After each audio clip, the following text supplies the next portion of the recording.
Welcome to Daily Meditation with Sangha Live.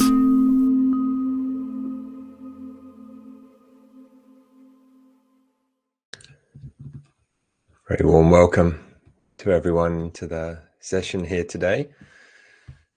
And I hope this finds you well. As always, it's really lovely to arrive here and have a little look through the chat, see the messages flowing through, actually see the wide range of places where we're coming into from. It actually gives my heart-mind a sense of, wow, the whole world, quite a range of places around, and perhaps including other areas of the world as well, as we consider that, who are also waking up or going to sleep or going about their days or whatever it is for each of us in this precious world we share. So I'm in Dorset, sharing my location as well, southwest of the UK today. And I'm sharing these teachings this week about time and hopefully useful ways that we can use the sense of time. And I'm going to share a reflection very shortly. And maybe something to say about that. Well, maybe I'll just cover the rest, and then we'll have a meditation together where we can explore some of these ideas and actually shape our sense of time in further ways, which is what we've been doing this week. Within the arc of the week, this being the fourth of 5 days, this is probably the most esoteric of days, right? We will come back to really kind of like practically, how do we apply this to our life? I think even to our world, to our engagement with others, relationships, all of those kind of things. So this will be perhaps, including quite the most refined ideas in terms of meditation that we can explore here. But I don't actually think it's esoteric. I just think it's the most esoteric. What I mean is it's highly relevant, not just in the principles, but also the practice. Also the practice, how we practice this. But I'd like to start with a poem. When I was looking around for things, and I stumbled across, once again, the wonderful Walt Whitman, who I would say has been with us every day. But I'm not sure if I've directly quoted Walt Whitman in these sessions. And I want to share it because it both sums up a lot of where we've been, which can help anyone who's missed earlier sessions to feel welcomed and included. And it also wonderfully expresses so much more, and tunes into quite a thrust of the Buddha's teachings of actually resting in contentment. These, like dissolving of suffering is really actually also talking about, from the positive language, a resting in contentment. So here's Walt. I exist as I am. That is enough. If no other in the world be aware, I sit content. And if each and all be aware, I sit content. One world is aware, and by far the largest to me, and that is myself. And whether I come to my own today, or in 10,000 or 10 million years, I can cheerfully take it now, or with equal cheerfulness, I can wait. I can wait. So I'll see if I can pop him and his wonderful song into the chat here, so that those who wish to have it can have it. Okay, it's interesting. It seems to have turned the word "I sit content" into a link, but we'll accept that. I don't know where that's going to take you. Interesting. So this waiting in the vastness of time and this precious moment of now, an interesting tension there. And Walt, and hopefully inspiring us to as well. It's kind of cheerful in either the vastness of time or this precious slither of now. Yeah. Something kind of curious in our lives is actually our relationship to waiting. We used it on the first day, and also, you kind of notice it a lot. So I run a lot of meditation and action retreats where we're going out to go and do some positive action. The last one we did was planting trees on Dharma. The one before that was working in Palestine with the olive harvest, supporting Palestinian farmers to access their lands. And so, we're kind of like, okay, it's time to go out. We need to wait for some transport or something like this. So we gather together. And as we gather together, well, not all the groups here. And so we're aware, we're kind of looking around, okay, so it's 15 of us, we're meant to be 20, whatever it is. And I notice in the group space, we're now waiting. We're waiting for something to happen.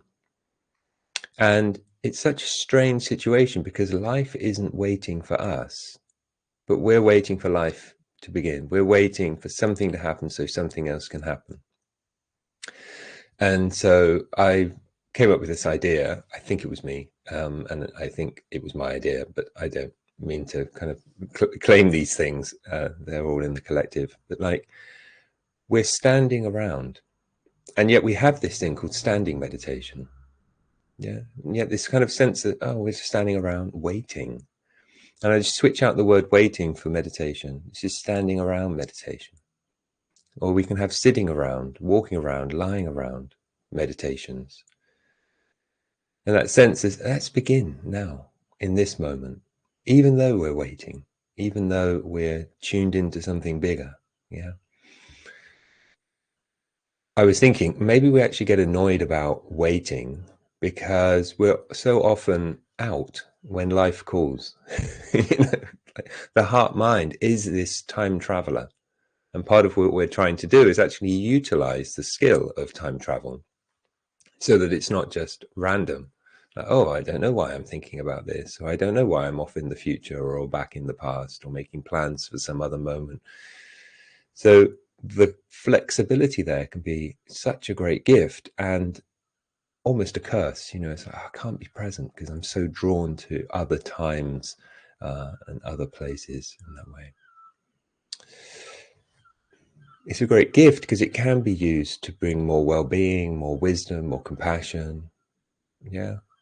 And it's so much of that rests in how we utilize this flexibility of the heart mind. So one thing we can do is we will notice that the body doesn't tend to come along on those trips, not directly. And so, there's a body.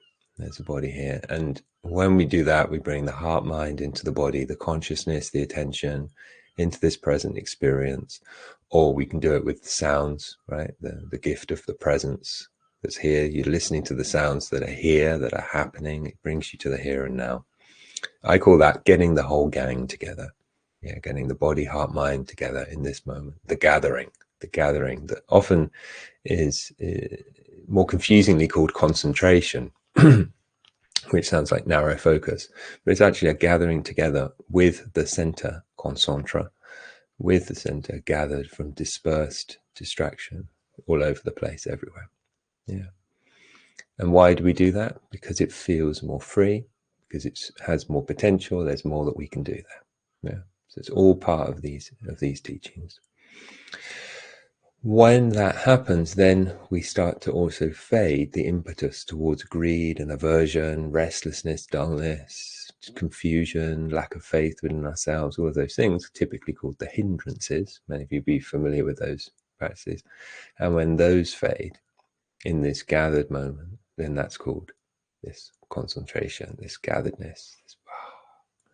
And then even subtler and subtler forms of reactivity start to fade there. And we get closer and closer to what we might call the heart of the moment. The heart of the moment.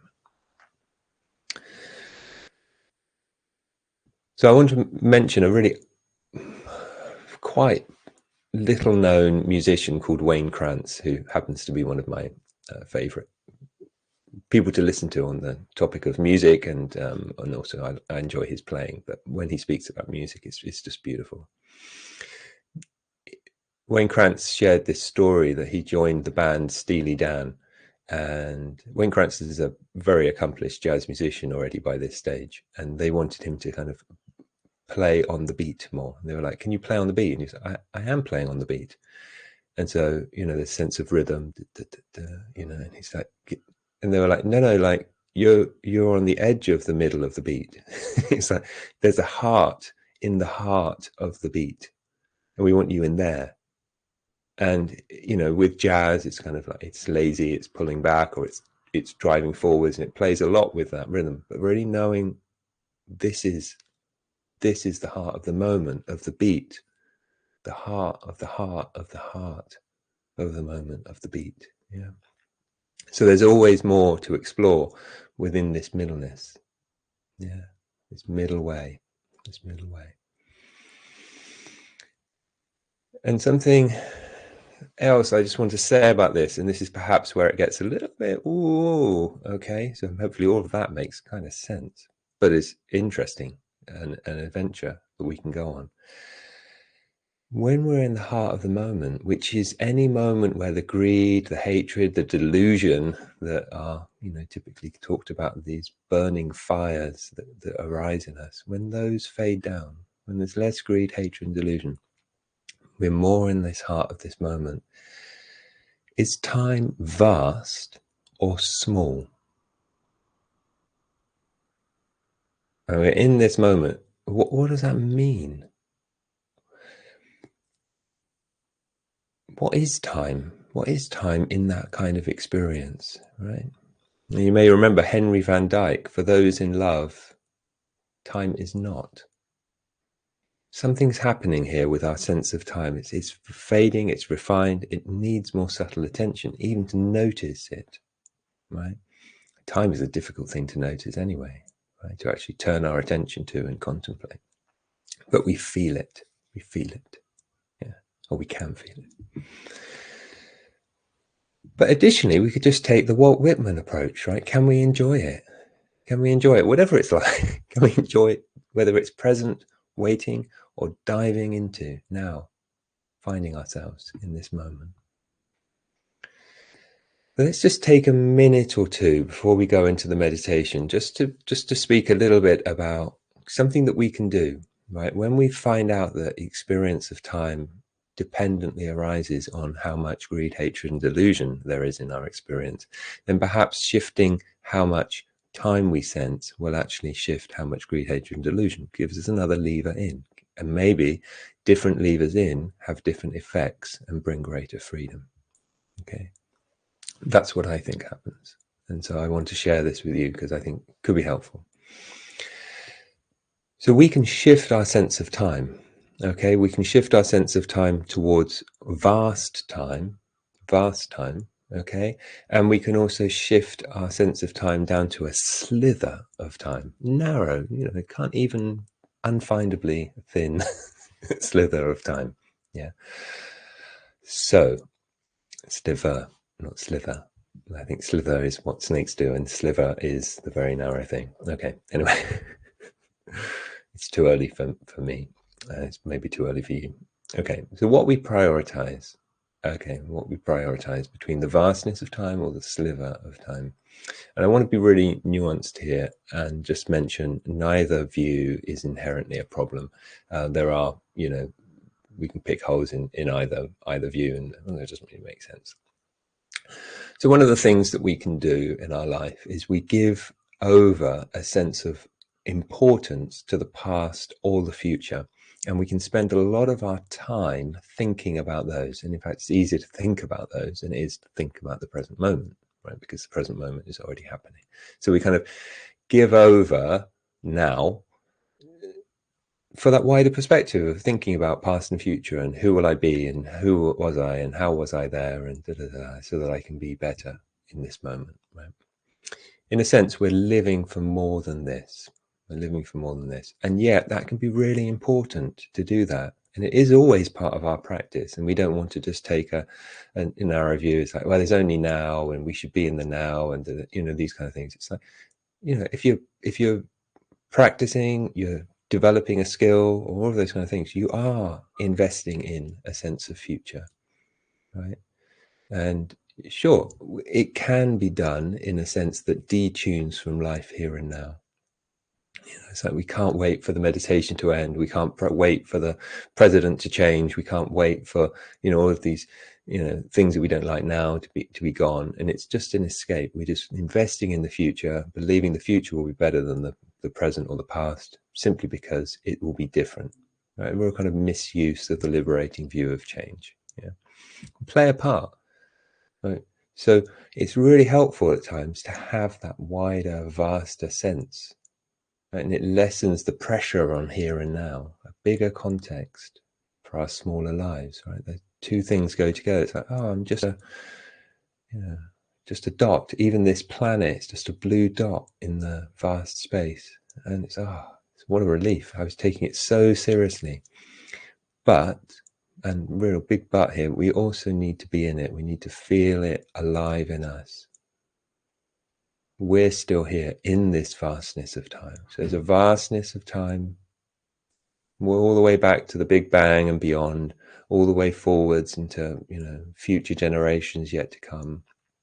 And we're here, playing our part, shaping our attention, doing our acts, being what we believe to be a good person, in a difficult situation, difficult world. Yeah, great.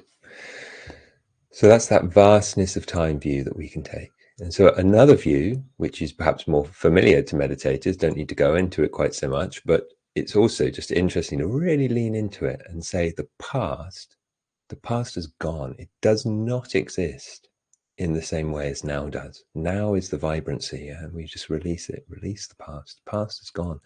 The past's impact on the present can be felt, can be honored, can be tuned into, and these are just ways of looking, temporary ways of looking that we adopt, so that we feel things in a different way. The future that we're planning for, the future never arrives, right? When it's now, of course, it's not the future. So this is just this is the now of my life, and we feel that we drop that, and we drop it like baggage when we've arrived at our destination. Don't need a past, don't need a future, it's only now. This little slither, I've written slither in my notes actually, a sliver of now in between seemingly endless amounts of past and future. This attunes, right, with this fantasy and practice circles, be here now. But really, what would it mean to have a present moment that's disconnected from its past and its future? And then it's like, wow, you really tune into this. And it's not the world that we think it is. It's really not. I'm not going to go into that because that takes us into an even more confusing thing. But how many moments do you need for a movement? How many moments do you need for there to be anything at all? Yeah. In a single moment, that's any movements, any life doesn't happen in a moment. We need multiple moments. How many moments do you need? But the sense is, can we aim in that direction? Let go of that. See ourselves, relieved of that fantasy of past and future, and come into this moment of now. But a hint for the future, even that sense of now is a fantasy. It's a fantasy in some ways. Maybe we'll touch on that some other time. Yeah.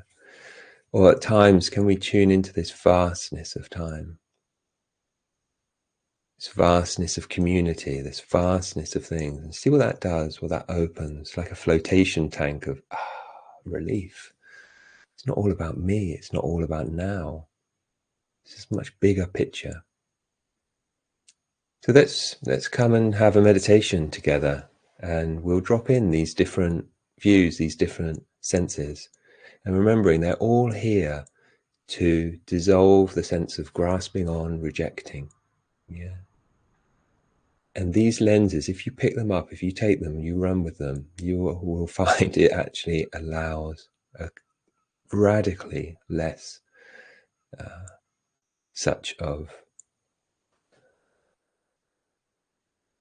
a sense of the suchness of things, the thingness of things. Yeah, there's nothing there even to grasp or reject.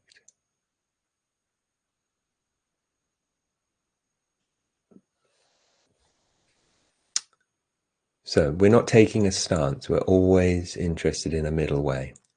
And we're using these different views to open up a different sense of things.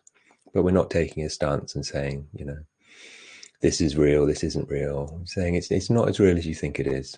Yeah, it's not as real as you think it is. Yeah. The way we perceive things depends on the way we conceive things. That's as real as we can get.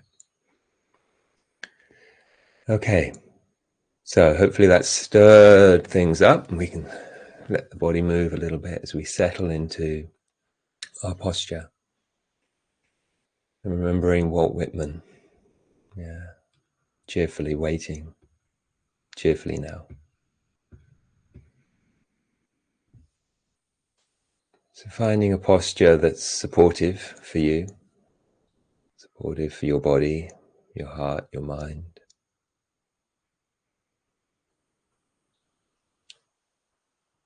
We just have a few breaths. Feel those breaths passing through the present moment. Maybe we can have a sense of attention, consciousness, body, heart, and mind being now, and breaths moving through.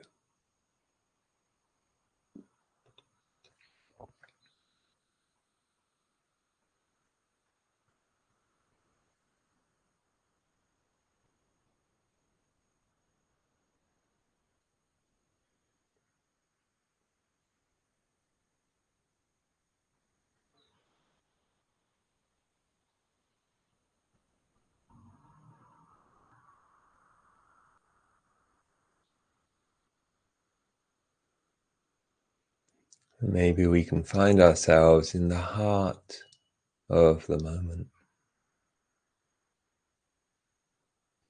Really releasing any sense of future, any sense of past. That we're having a clear out of the moment.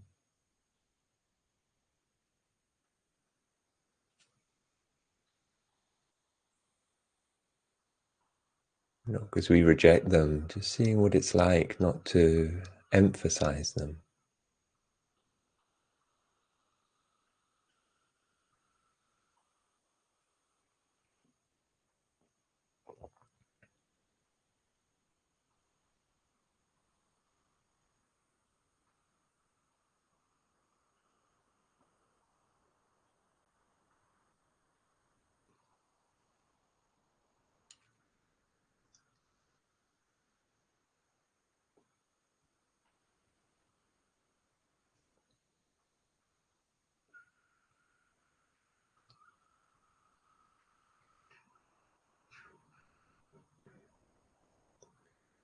And it's sometimes tricky to do, but sometimes it's possible that we can even drop the sense, if we're with the breath or we're with a sound, can really drop the sense of the thing that's doing this into the vibrational ripples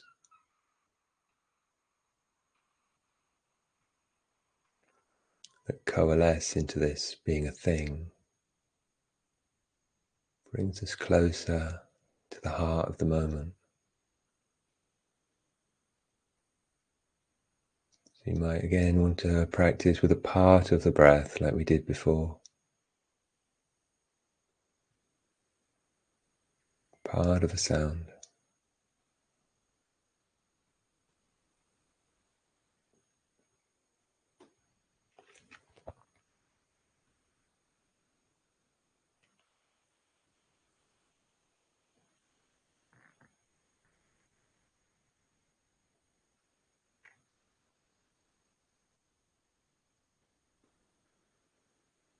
And then remembering to rest. But as we rest, try and resist the urge to create a past and a future or invest in it too much.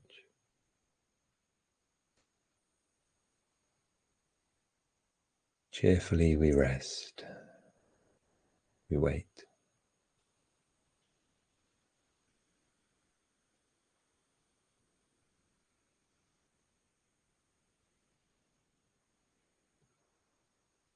And then again, when we're ready, we'll meet what's arising as it's arising, what's passing as it's passing. I'll leave you to explore that rhythm for a few minutes.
If there's thinking, it's often thinking about the past or the future, not so often thinking right into now. When there's thinking, it's often about oneself or others that also reflect back on oneself. Likewise, in this now, this self-story has less hooks. It's just now. It's a view we can take. It's only now.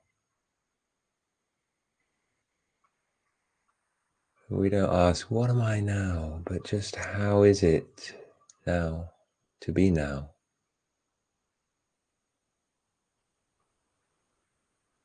To be with the sensations of this moment,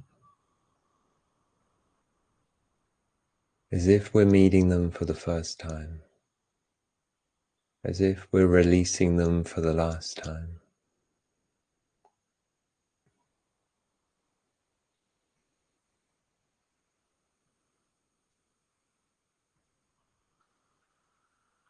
Use something in the present to support the steadiness of attention from moment to moment.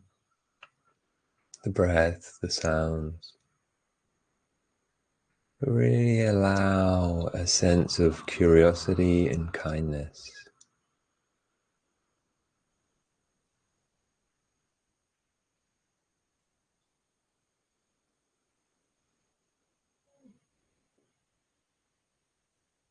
When there's only now, why not be kind?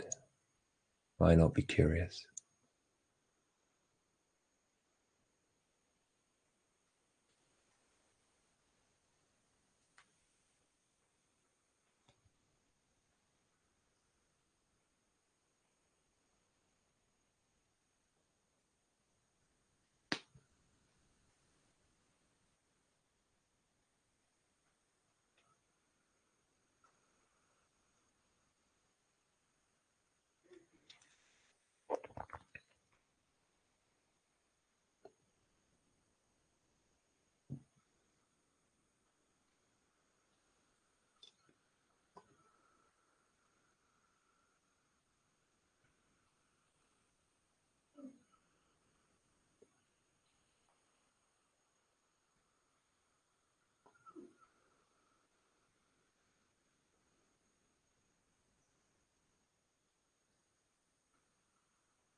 As you tune deeper into the heart of the now, you may notice actually it opens for you. And even within the movement, there's stillness.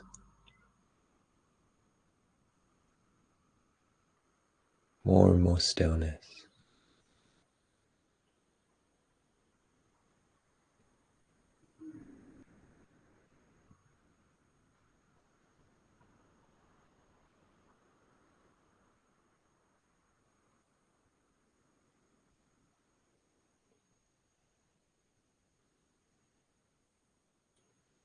It can seem at times that maybe there's an infinite vastness within time, within a moment.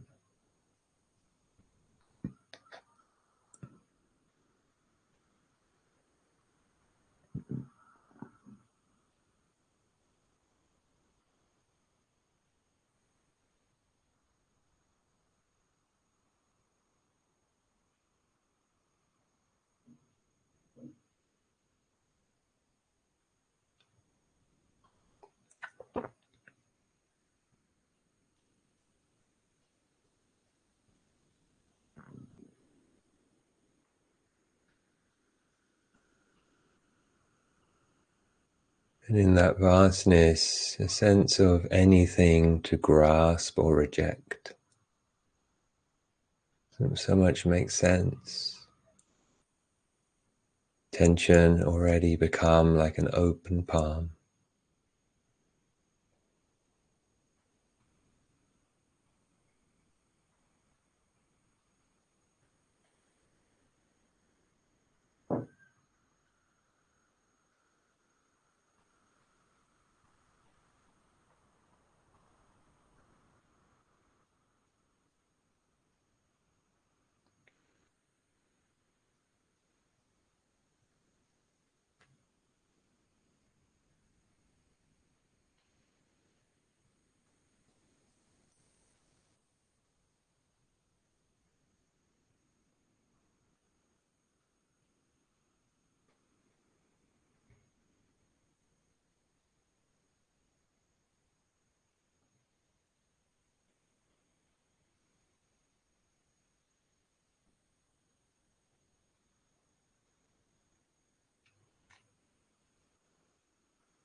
Taking the time to notice how it feels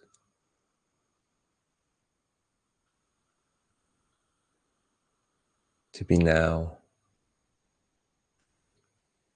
Maybe it feels vast, maybe it feels imperceptibly small.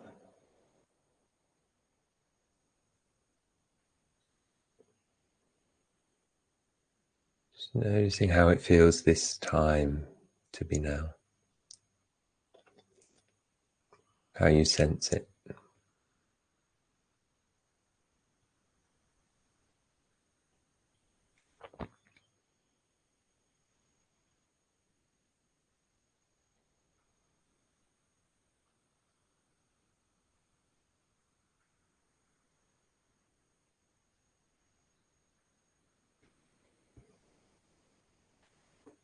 And this isn't meant to be descriptive or explanatory, but can be a sense like going in with a microscope or going deep within the molecules into something vast within everything. And equally, we can turn outwards like a telescope into the sky, into the vastness of the life around us, the communities, and also vast time. For the second part of the meditation, let's see the benefits, feel the beauties of a sense of vast time. This moment in this lifetime, and this lifetime in thousands of generations of lifetimes.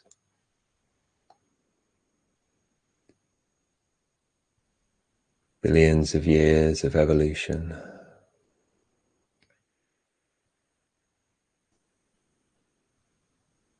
Billions of years of universe creation. And the future generations and the future planet to come. This moment here in vast time.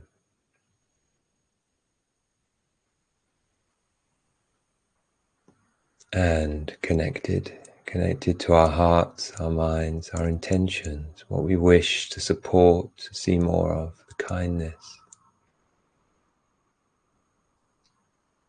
the connection, the peace. As we breathe without losing contact with that vast time, as we listen without losing contact with that vast time.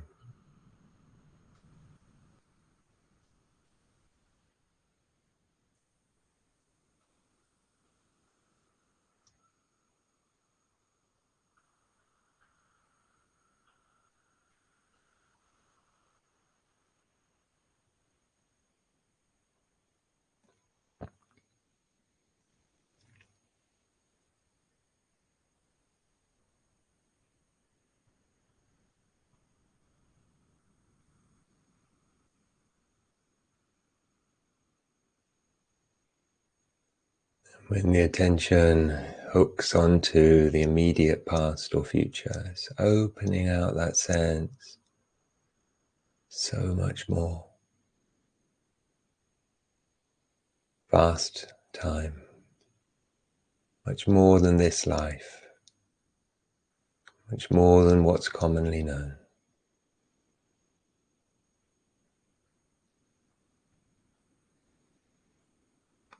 And we can stay with it. We don't need to reject those thoughts or this breath, but hold them in that wider context.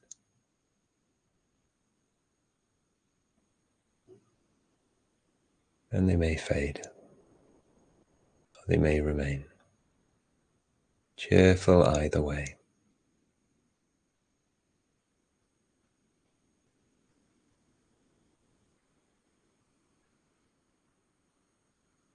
Non-reactive either way.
into this vast perspective.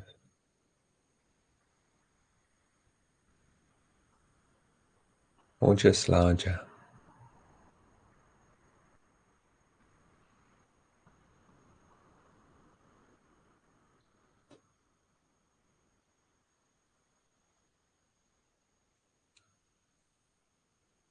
Noticing how it feels to bring the consciousness in this way. What we notice, how it feels to be more connected to this sense.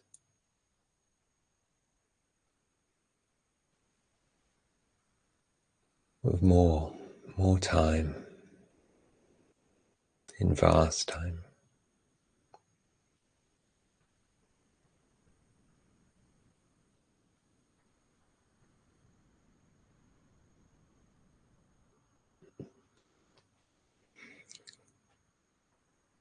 Invite you, we'll close out the last few minutes, sending metta in all directions, in all times. So metta is a sense of goodwill. We can have goodwill for ourselves, for this body, this heart, this mind, this attention.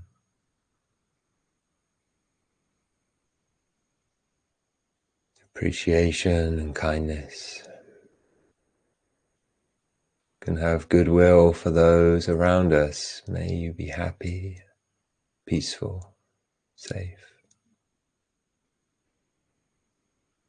And we can open that in ever widening circles. May all those you know, and those you know, all those they know, and all the insects and animals and birds, and trees, and all living forms, be well, be safe. Letting that radiate out across your area, across boundaries, across different environments, into the waters, up the mountains, the valleys, into the oceans. Covering the whole of this planet with a radiant goodwill, wishing peace and safety and well-being to all beings and to all their ancestors down the lines into vast distant time, back to the beginning of time. Goodwill in all directions. And goodwill for all those yet to come, who will have this world, this moment as its ancestor, as its ancestry. May the future generations be safe and well. May all live in peace.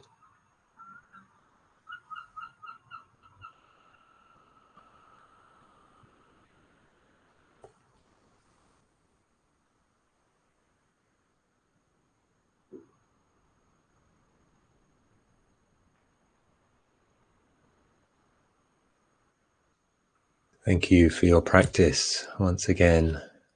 We can bring this sensibility with us if we wish.